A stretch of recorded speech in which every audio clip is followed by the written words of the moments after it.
ఈ నెల 15న అతిపెద్ద అమావాస్య రాబోతుంది. ఇది సోమవారంతో కూడి వస్తుంది కాబట్టి చాలా పవర్‌ఫుల్ అమావాస్య అండి. కొన్ని వందల సంవత్సరాల తర్వాత ఏర్పడుతున్న అతీత శక్తివంతమైన అమావాస్య అని చెప్పొచ్చు. కాబట్టి ఈ రోజున మర్చిపోకుండా గుర్తుపెట్టుకోండి. వేప చెట్టు దగ్గర ఇది పడేయండి. అలా పడేస్తే ఏంటంటే 2 నిమిషాల్లో లక్షలు కాదు కోట్లు వచ్చి పడతాయి. అంటే అష్టదరిద్రాలు పోతాయి, ధనం వస్తుంది, ఐశ్వర్యం కలుగుతుంది. అన్ని విధాలుగా కూడా బావుంటుంది. కాబట్టి వేప చెట్టు దగ్గర ఖచ్చితంగా ఇది పడేయండి. వేప చెట్టుని దేవతా వృక్షంగా పరిగణిస్తారు కాబట్టి వేప చెట్టుకు చాలా పవర్ ఉంటుందండి. వేప చెట్టు అతీత శక్తివంతమైనదనమాట. అందుకే వేప చెట్టు దగ్గర చేసుకునే పరిహారాలు కావచ్చు, పనులు కావచ్చు, విధి విధానాలు కావచ్చు, ఏవైనా కావచ్చండి, మన జీవితాన్ని మార్చేస్తాయని చెప్పొచ్చు. అయితే ముఖ్యంగా ఈ అమావాస్య రోజు ఖచ్చితంగా గుర్తుపెట్టుకోండి, వేప చెట్టు దగ్గర ఇది వేయండి. మీరు కోరిన కోరికలు తీరుతాయి, మీకు 4 దిక్కుల నుంచి డబ్బు ఆకర్షించబడుతుంది, మీకుండే అష్టదరిద్రాలు అంటే జీవితంలో ఎప్పుడు కూడా దరిద్రాలు అనుభవిస్తున్నామని బాధపడుతూ ఉంటారు. ఏదో ఒక రకంగా ఏంటంటే కనుక సమస్యలు వస్తూ ఉంటాయి కదా, అలాంటి వాళ్ళకైతే ఎంత చక్కగా పనిచేసే పరిహారం అంటే అంత చక్కగా పనిచేసే పరిహారం.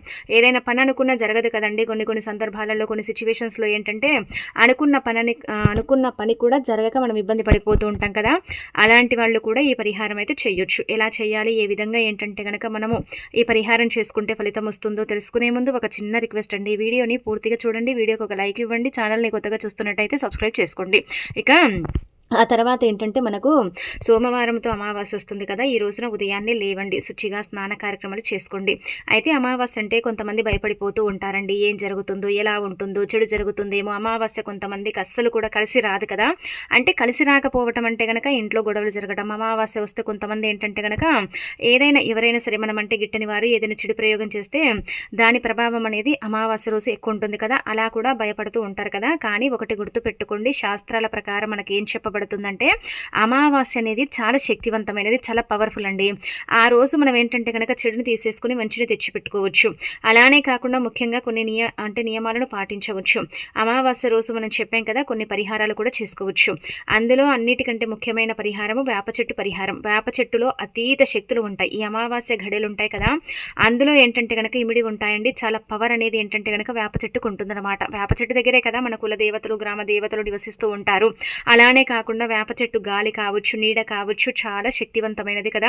అందుకే మీరు ఈ అమావాస్య రోజు వేప చెట్టుని తాకినా సరేనండి, ధన ద్వారాలు తెచ్చుకొని ధనం కూడా వస్తుందని పురాణాలలో చెప్పబడుతుందండి. అందుకే వీలుంటే ఏంటంటే కనుక దగ్గరలో ఉండే వేప చెట్టు దగ్గరికి వెళ్ళి 2 సార్లు అరిచేతులతో తాగి వేప చెట్టు చుట్టూ 3 ప్రదక్షిణలు చేసి నమస్కారం చేసుకోండి. ఆ విధంగా కూడా మీకు ఏంటంటే మంచి జరుగుతుంది. ఇక ఆ తర్వాత మనం అనుకున్న పనులు జరగాలన్నా, అనుకున్నట్టుగా మన లైఫ్ ఉండాలన్నా, మన లైఫ్లో ముందుకు వెళ్ళాలన్నా సరే ఇప్పుడు చెప్పే విధంగా ఈ పరిహారం చేసుకోండి. అమావాస్య రోజు ముఖ్యంగా ఏంటంటే కనుక తలస్నానం చేయాలండి. ఇంటిలిపాది కూడా తలస్నానం చేస్తే మంచిది. చాలామంది అమావాస్య రోజు దీపం పెట్టుకోరు, స్నానం చేయరు. కానీ శాస్త్రాల్లో అలా ఎక్కడ కూడా లేదండి. అమావాస్య రోజు స్నానం చేస్తే ఏమవుతుందంటే తలస్నానము మనం తెలిసి తెలియక చేసిన తప్పులు, పాపాలు ఆ నీటి ద్వారా పోతాయి. మనకు మోక్షం ప్రాప్తిస్తుంది, దైవానుగ్రహం కలుగుతుంది, మనకేంటంటే మంచి జరగటానికి అవకాశం ఉంటుంది. కాబట్టి ఖచ్చితంగా ఏంటంటే ఈ విధంగా చేసుకోండి. ఇక ఆ తర్వాత స్నానం చేసి ఉతికిన వస్త్రాలు ధరించి ఇంట్లో దీపారాధన చేసుకున్న తర్వాత ఏంటంటే కనుక దగ్గరలో ఉండే వేప చెట్టు దగ్గరికి వెళ్ళండి. అలా వేప చెట్టు దగ్గరికి వెళ్ళగానే ఏంటంటే కనుక పరిహారం చేయకండి. ముందుగా ఏంటంటే వేప చెట్టు దగ్గర కాసేపు కూర్చోండి, ఒక 10 నిమిషాలు 5 నిమిషాలు ఇలా కూర్చోండి. దాని నీడ ఏంటంటే కనుక మన మీద పడితే మనకు మంచి జరుగుతుందండి. మనలో ఉండే నెగిటివిటీ మొత్తం పోతుంది, మనకు పాజిటివ్ ఎనర్జీ వస్తుంది. వేప చెట్టు గాలి కూడా ఏంటంటే కనుక స్వచ్ఛమైనది కాబట్టి వేప చెట్టు గాలి కూడా మనకి ఏంటంటే కనుక ఒక రకంగా చెప్పాలంటే మంచి జరిగేలాగా చేస్తుందన్నమాట. అందుకే కాసేపు వేప చెట్టు దగ్గర కూర్చోండి. అలా కూర్చొని మీ మనసులో ఉండే బాధలు, అలానే కాకుండా ఇబ్బందులు ఇవన్నీ కూడా చెప్పుకోండి.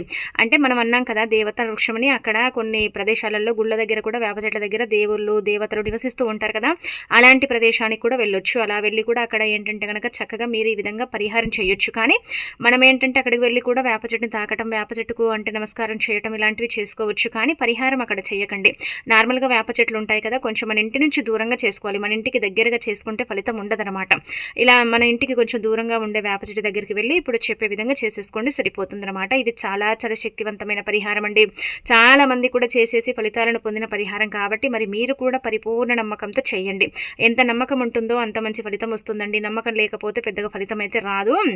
అలానే కాకుండా మీరు ధనం కోసం చేస్తే ధనం కోసం మాత్రమే చేయండి, లేదంటే మీ జీవితంలో ఏదైనా సమస్య ఉంటే దానికోసం చేసుకోండి. కానీ అన్నీ కలిపి మాత్రం చెయ్యకండి. దేని పరంగా కూడా మీకు పెద్దగా ఫలితం అయితే రాదు, ఇది గుర్తుపెట్టుకోండి. కొంతమంది లైఫ్లో ఏంటంటే కనుక పనులు ఆగిపోతూ ఉంటాయి, పనులు సరిగ్గా జరగవు, డబ్బు సరిగ్గా రాదు, చేతికి అందదు, ఏదో తెలియని బాధ ఇబ్బంది ఉంటుంది కదా. అలాంటి వాళ్ళు చిన్న సైజులో ఉండే అంత నిమ్మకాయ సైజు అంత బెల్లాన్ని తీసుకోండి. అంటే ఇక్కడ 3 గడ్డలు చూస్తున్నారు కదా, బెల్లం గడ్డలు, అందులో నుంచి ఒక గడ్డ బెల్లం చిన్నది తీసుకోండి. మరీ కూడా పెద్దగా అవసరం లేదు, అంటే నిమ్మకాయ సైజు అంత ఉండాలండి. అలాంటి బెల్లాన్ని తీసుకుని వేప చెట్టు దగ్గరికి వెళ్ళండి. వెళ్ళిన తర్వాత మనం ముందే చెప్పాం కదా, నమస్కారం చేసుకుని ఆ తర్వాత మీకుండే సమస్య చెప్పుకొని అలా తల చుట్టూగా 7 సార్లు తిప్పి ఆ యొక్క బెల్లం గడ్డని ఏంటంటే కనుక వేప చెట్టు దగ్గర పెట్టండి.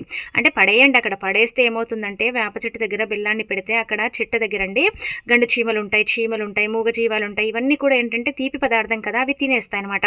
అలా తినేసినప్పుడు ఏమవుతాయంటే కనుక అవి మనని దీవిస్తాయండి. నిజం చెప్పాలంటే కనుక మూగ జీవాలకు ఇలా తిదివార నక్షత్రాల్లో ఆహారం పెడితే ఏంటంటే కనుక మూగ జీవాలు అంటే దీవిస్తాయన్నమాట. అలానే కాకుండా మనకు ప్రకృతి అనుగ్రహం కలుగుతుంది, అన్ని విధాలుగా కూడా బాగుంటుంది, మనం ఏదైతే కోరుకున్నామో అది కూడా జరుగుతుంది. అలానే మన జీవితం కూడా మారిపోతుంది, మన జీవితంలో ఉండే అష్ట కష్టాలు దరిద్రాలు ఇవన్నీ కూడా పోయి మనకు మంచి జరిగే అవకాశం అయితే ఉంటుందని పురాణాలలో చెప్పబడుతుంది. కాబట్టి మర్చిపోకుండా గుర్తుపెట్టుకోండి, పరిహారం అయితే చేసుకోండి. మనం ఏంటంటే వేప చెట్టే కదా, వేప చెట్టు వల్ల ఏం జరుగుతుంది అనుకుంటాం, కానీ వేప చెట్టు దగ్గర చేసుకునే పరిహారాలు 99% మనకు ఫలిస్తాయి అన్నమాట. అవేంటంటే పెద్దగా అంటే ఫలితాలను ఇవ్వవని మీరు భావిస్తారు, కానీ ఫలితాలు వస్తాయండి. నమ్మకంతో చేసుకుంటే ఫలితాలు తప్పకుండా వస్తాయి, కాబట్టి ఆచరించండి. అలానే కాకుండా ఇలా చేసుకున్నట్టు ఎవరికి చెప్పకండి, ఎవరంతలా వాళ్ళు చేసేసుకుంటే సరిపోతుంది. కొన్ని పరిహారాలు ఏంటంటే చెప్పితే అవి సిద్ధింపబడవన్నమాట, అందుకే చెప్పకుండా చేసుకుంటేనే బెటర్ అని చెప్పొచ్చు, కాబట్టి చెప్పకండి. బెల్లం చాలా పవిత్రమైనదండి, బెల్లం చాలా శుద్ధి అయినది, బెల్లం భగవంతుడికి నివేదన అయ్యే పదార్థం. బెల్లంతో చేసుకునే పరిహారాలు కూడా పనిచేస్తాయి. అందులో ఏంటంటే కనుక వేప చెట్టు కూడా చాలా శక్తివంతమైనది, కాబట్టి ఆ విధంగా ఈ విధంగా మనకు బాగా కలిసి వస్తుందన్నమాట. ఎలాంటి ఇబ్బంది సమస్య అనేది లేకుండా ఉండటానికి ఏంటంటే మనకు పనిచేసే పరిహారం అని చెప్పొచ్చు. చాలా చాలా శక్తివంతమైన పరిహారం, కాబట్టి నమ్మకంతో చేయండి, చేసేసి చక్కగా రిజల్ట్ అనేది పొందండి. కానీ అమావాస్య రోజు మిట్ట మధ్యాహ్నం 12 సమయాలలో చేయకండి. మిగతా సమయాలలో ఎప్పుడు చేసుకున్నా కానీ ఫలితాలు అయితే వస్తాయి. మీరు అనుకున్నట్టుగా మీ లైఫ్ ఉంటుంది, మీరు అనుకున్న పనులు జరుగుతాయి, కాబట్టి ఆచరించండి. ఆ తర్వాత ఈ అమావాస్య రోజున ఖచ్చితంగా గుర్తుపెట్టుకోండి, సాయంత్రం సంధ్యా సమయంలో కోడిగుడ్డుతో పరిహారం చేసుకోండి.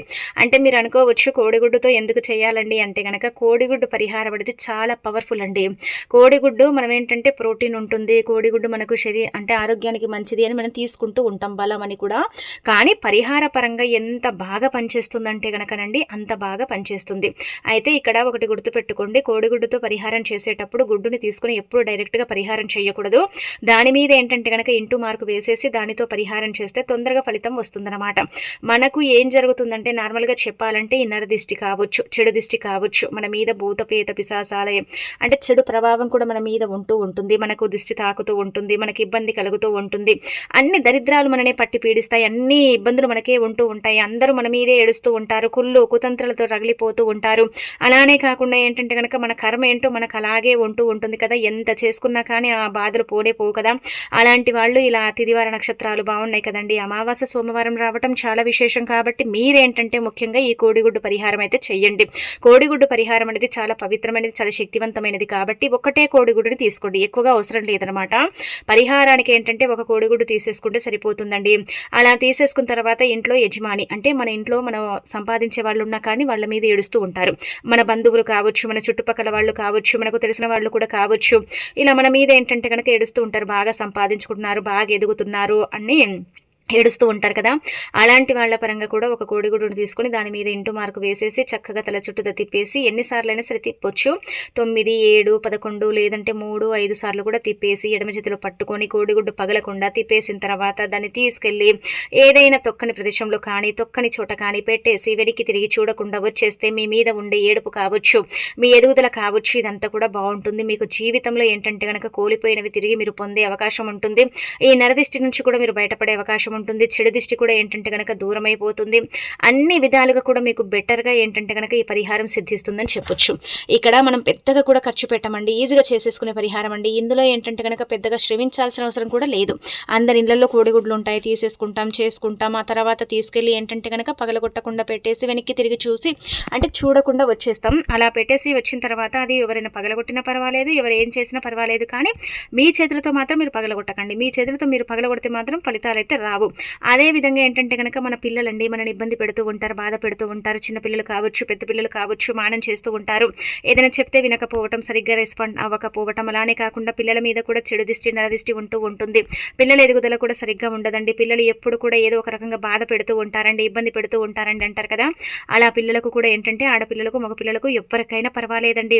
ఈ విధంగా ఏంటంటే కనుక వాళ్ళకు కూడా దిష్టి తీయండి. ఈ విధంగా వాళ్ళకు కూడా ఏంటంటే కనుక దిష్టి తీయటం వల్ల మంచి జరుగుతుంది, మంచి ఫలితాలు అయితే వస్తాయి. మీరే ఆ ఫలితాలను చూసి ఏంటంటే షాక్ అయిపోతారు. మనం అన్ని దిష్టి కంటే కూడా అంటే మనం ఒక్కొక్కరు ఉప్పు దిష్టి, అలానే కాకుండా కుంకుమ నీళ్లతో తీస్తూ ఉంటారు, ఇలా రకరకాలుగా తీస్తూ ఉంటారు కదా.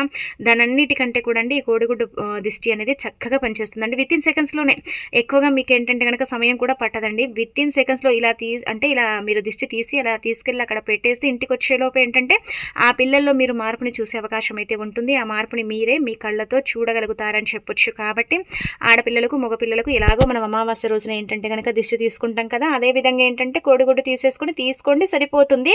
కానీ ఎవరిది వారికి సపరేట్గా తీయండి. ఒక కోడిగుడ్డు కలిపి ముగ్గురు పిల్లలకు తీయటం, ఒకటే కోడిగుడ్డుని పెట్టి ఇద్దరు పిల్లలకు తీయటం, ఇలాంటివి అయితే చేయకండి. దానివల్ల ఏం పెద్దగా ఫలితం అయితే రాదు. ఇది కూడా మీరు గుర్తుపెట్టుకోండి. ఎవరిది వారికి సపరేట్గా తీస్తే మంచిది. ఎవరిది వారికి ఏంటంటే కనుక సపరేట్గా తీయటం వల్ల మంచి ఫలితాలు వస్తాయని పురాణాలలో చెప్పబడుతుంది. ఆ పిల్లల మీద ఉండే చెడు కావచ్చు, ఆ పిల్లల మీద ఉండే నెగిటివిటీ కావచ్చు, అదంతా కూడా తొలగిపోతుంది. వాళ్ళల్లో ఏంటంటే కనుక మంచిగా అంటే గ్రోత్ అనేది ఉంటుంది. వాళ్ళ ఎదుగుదలలో ఎలాంటి ఇబ్బందులు అనేవి ఉండవు. వాళ్ళ మీద ఉండే ఈ కనుదిష్టి, వాళ్ళ మీద ఉండే అంటే ఏడుపు, ఇదంతా కూడా తొలగిపోతుంది అనమాట. కాబట్టి ఇది కూడా చేసుకోండి, చాలా మంచి రిజల్ట్ అయితే మీరే పొందుతారండి. ఇక ఆ తర్వాత వచ్చేసి ఏంటంటే కనుక అమావాస్య రోజు ఖచ్చితంగా గుర్తుపెట్టుకోండి, నిమ్మకాయతో కూడా ఈ విధంగా చేసుకోండి. అంటే నిమ్మకాయ అనేది అతీత శక్తివంతమైనదండి. నిమ్మకాయతో చేసుకునే పరిహారాలు పనిచేస్తాయండి. కొంతమందికి అమావాస్య ఏంటంటే కనుక పడదు కదండి. అమావాస్య రోజు కొంతమందికి ఏంటంటే కనుక అంటే కలిసి రాక ఇబ్బందులు కలుగుతూ ఉంటాయి, బాధలు కలుగుతూ ఉంటాయి, ఏం చేయాలో అర్థం కాదు కదా. అలాంటి వాళ్ళు ఏంటంటే అమావాస్య రోజు ఒక నిమ్మకాయని తీసుకుని మీ దగ్గర ఏంటంటే కనుక జేబుల్లో పెట్టుకోండి. అమావాస్య రోజు ఏంటంటే ఉదయం పెట్టుకోండి, సాయంత్రం వరకు ఉంచుకోండి, లేదంటే రాత్రంతా కూడా అలాగే పెట్టుకోండి. మరుసటి రోజు దాన్ని తీసేసి పడేయండి. ఇది మన దగ్గర ఉండటం వల్ల ఏంటంటే ఎలాంటి ఇబ్బంది అనేది ఉండదండి, సమస్యలు అనేవి రావు. నిమ్మకాయ అనేది మనని కాపాడుతూ ఉంటుంది, మన దగ్గరికి చెడు అనేది రానివ్వకుండా చేస్తుందన్నమాట. చాలామంది కూడా అమావాస్య రోజు ఏంటంటే కనుక నిమ్మకాయలతో పరిహారం చేస్తూ ఉంటారు. కాబట్టి మరి మీరు కూడా చేసుకోండి, మీరు కూడా చేయటం వల్ల రిజల్ట్ ఉంటుంది. ఒకవేళ ఇంటి పరంగా అసలు కూడా బాగాలేదండి, ఇల్లు అనుకూలించట్లేదండి అని బాధపడతారు కదా, అలాంటి వాళ్ళు 2 నిమ్మకాయలు తీసుకొని ఒక నిమ్మకాయకు మొత్తం కుంకుమ రాయండి. అంటే చిటికెడంత కుంకుమ తీసుకొని నీళ్లు పోసి పేస్ట్ లాగా చేసి ఆ పేస్ట్ అంతా కూడా నిమ్మకాయకు పట్టించండి. ఇంకొక నిమ్మకాయకి ఏంటంటే కాటుక పూయండి. అలా పూసిన తర్వాత ఈ 2 నిమ్మకాయలు చేతిలో పట్టుకొని ఇల్లంతా కూడా తిరగండి. గదులు అంటే మీరు ఉండే ఇల్లు అండి, హాలు, బెడ్రూమ్, కిచెను, లేదంటే కనుక మీకుండే బాల్కనీస్, ఇవన్నీ కూడా 2 రూములు ఉంటే 2, ఒకటి ఉంటే ఒకటి, ఎన్ని ఉన్నా సరే పర్వాలేదు, అదంతా కూడా తిరిగి ఇంక ఇంట్లో నుంచి బయటకు వచ్చి ఆ నిమ్మకాయలు తీసుకెళ్లి దూరంగా పడేసి రండి. మీ ఇంట్లో ఉండే నెగిటివ్ నుంచి మొత్తం పోయి మీ ఇల్లు మీకు అనుకూలించి మీ ఇంటి వాతావరణం అనేది బాగుంటుంది. మీ ఇంటి పరంగా ఏంటంటే కనుక ఇబ్బందులు అనేవి లేకుండా ఉండటానికి ఈ పరిహారం అనేది పనిచేస్తుంది. కాబట్టి ఖచ్చితంగా ఇది కూడా మీరు పాటించుకోండి. అలా పాటించేసి ఏంటంటే కనుక రిజల్ట్ అనేది పొందండి. తప్పకుండా మార్పు అనేది ఉంటుంది. ఆ మార్పుని మీరు చూడగలుగుతారని చెప్పొచ్చు. ఇంట్లో ప్రశాంతమైన వాతావరణం అనేది ఉంటుంది. ఇంటి పరంగా ఏంటంటే కనుక ఎలాంటి ఇబ్బందులు అనేవి లేకుండా ఉండటానికి ఇంటి మీద ఉండే ఈ నరదిష్టి, చెడు దిష్టి, మంది ఏడుపు ఇలా ఉంటుంది కదా, దాని నుంచి కూడా మీకు విముక్తి కలుగుతుందన్నమాట. దాని నుంచి కూడా మీరు బయటపడవచ్చు అని మనం చెప్పొచ్చు. కాబట్టి ఇది కూడా చేసేసుకోండి. ఇలా నిమ్మకాయతో అనేక రకాల పరిహారాలు చేస్తారండి. అది ఇదని కాదు, ఏది చేసుకున్నా కానీ బాగానే కలిసి వస్తుందండి, గుర్తుపెట్టుకోండి. అన్నీ ఏంటంటే కనుక చెప్పాలంటే నిమ్మకాయ పరిహారము, కోడిగుడ్డు పరిహారము అతీత శక్తివంతమైనది. నార్మల్గా అమావాస్య రోజు చేసుకుంటే చాలా మంచిదండి, చాలా అద్భుతమైన ఫలితాలను అయితే మనం చూడగలుగుతామని చెప్పొచ్చు. కాబట్టి పాటించుకోండి. ఇక తర్వాత ఏంటంటే కనుక ఈ నిమ్మకాయ పరిహారం తర్వాత అమావాస్య రోజు అండి ఇంట్లో ఏంటంటే నాన్ వెజ్ను వండి తినకండి. అమావాస్య రోజు కనుక మీరు బై మిస్టేక్లో కానీ మర్చిపోయి కానీ ఇంట్లో వండుకోలేదని బయట కానీ నాన్ వెజ్ తిన్నారనుకోండి, 7 ఏళ్ల దరిద్రం పడుతుందండి. అంటే మన జీవితంలో శని పెరిగిపోతుంది అనమాట. శని బారిన పడిపోతాము, 7 ఏళ్ల దరిద్రం పోతుంది అంటే పడుతుంది. అలానే కాకుండా ఏంటంటే కనుక మన జీవితంలో మనమే కష్టాలను కోరి తెచ్చుకున్న వారం అవుతాం. అందుకే నాన్ వెజ్ని తినకండి. అలానే కాకుండా ఇంట్లో నిష్ట నియమాలతో పూజ చేసుకోండి. సోమవారం కాబట్టి శివపార్వతులతో పాటు లక్ష్మీదేవిని కూడా పూజించండి. లక్ష్మీదేవికి అమావాస్య తిథి అంటే చాలా ప్రీతి అనమాట. ఆ తల్లి చాలా ఇష్టపడుతూ ఉంటుందండి. అందుకే అమావాస్యకు లక్ష్మీదేవి లక్ష్మీదేవికి చాలా దగ్గర సంబంధం ఉందని భావిస్తూ ఉంటారు. ప్రతి ఒక్కరు కూడా అమావాస్య రోజు తలస్నానం చేసి లక్ష్మీదేవిని పూజిస్తారు. అంటే దీపం పెట్టడం కానీ, అలానే కాకుండా చక్కగా లక్ష్మీదేవిని దీపధూప నైవేద్యాలతో పూజించడం కానీ ఇలా చేస్తారు. అమావాస్య రోజు లక్ష్మీదేవి భూమిపైనే సంచరిస్తూ ఉంటుంది, భక్తులకు దర్శనం ఇస్తుంది. కాబట్టి సాయంత్రం సంధ్యా సమయంలో ఖచ్చితంగా ఏంటంటే మీరు మీ ఇంటి ముందు దీపారాధన చేయటం, పూజ గదిలో దీపం పెట్టుకోవటం, అలానే కాకుండా శివాలయానికి వెళ్ళటం, అక్కడ గజస్తంభం దగ్గర దీపారాధన చేసుకోవటం, ఇలాంటివి చేస్తే చాలా అద్భుతమైన ఫలితాలు అయితే వస్తాయండి. కాబట్టి ఇది కూడా చేసుకోండి.